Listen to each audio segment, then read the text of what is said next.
लेकिन मैं इसलिए जिंदा हूं कि मैं बोल रहा हूं। मैं इसलिए जिंदा हूं कि मैं बोल रहा हूं। दुनिया किसी गूंगे की कहानी नहीं लिखती। मैं बोल रहा हूं और मैं बोलता रहूंगा। किसी माइक की वजह से हमारी आवाज नहीं दबाई जा सकती। जब मुझसे पत्रकार ने कहा कि साहब आज तो वो भावुक हो गए, हो सकता है कल यहाँ आ रहे हैं, यहाँ भी जज्बाती हो जाएं, उनके आंसू निकल आए, आप क्या कहेंगे? मैंने कहा किसी ने एक शेर कहा है कि वो अब तिजारती पहलू निकाल लेता है, वो अब तिजारती पहलू निकाल लेता है। मैं कुछ कहूँ तो तराजू निकाल लेता है। मैं इसलिए भी तेरे फन की कद्र करता हूँ, तो झूठ बोल के आंसू निकाल लेता है। लेकिन मेरे भाई ये लड़ाई बहुत जरूरी है। एक तरफ वो लोग हैं जिन्हें सारे हथकंडे आते हैं, और एक तरफ भोले भाले शेख रियाज साहब हैं जो राहुल गांधी के नुमाइंदे बन गए हैं। मेरे साथ ये भी चौपर में थे, हेलीकॉप्टर में। मैं एक बात की तो जमानत ले सकता हूँ, मैंने इनसे शरीफ इंसान सियासत में आज तक हिंदुस्तान के किसी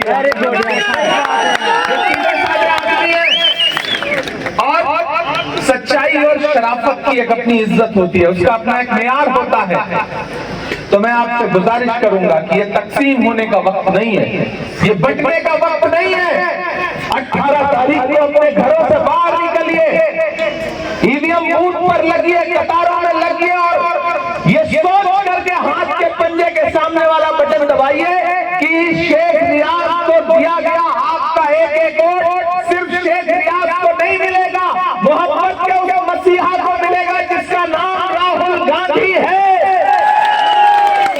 आपका दिया गया एक वोट सोनिया गांधी जी को मिलेगा, आपका दिया गया एक वोट इमरान प्रताप पे आपका एहसान होगा। इसलिए मैं आपके बीच में अपील करने आया हूं। और ये जो भी माइक बंद करने का सिलसिला हुआ ना, तो एक दिन पार्लियामेंट में हम सारे 146 सांसदों को 146 एमपीज को एक दिन में सस्पेंड किया गया, माइक बंद कर दिया गया, हमारी आवाज को चलने की कोशिश की गई। जब हम पार्लियामेंट से सस्पेंड होकर बाहर निकले तो मीडिया खड़ी थी। मीडिया के लोगों ने कहा, जैसे यहाँ मीडिया के साथी खड़े हैं, मीडिया के लोग खड़े थे, उन्होंने कहा आज तो आप लोग सस्पेंड हो गए, आप क्या कहेंगे? हमने कहा ये तो तमगा है, अगर इस वक्त हम सस्पेंड होने वाली फहरिस्त में न होते तो खुद को गुनहगार महसूस कर रहे होते।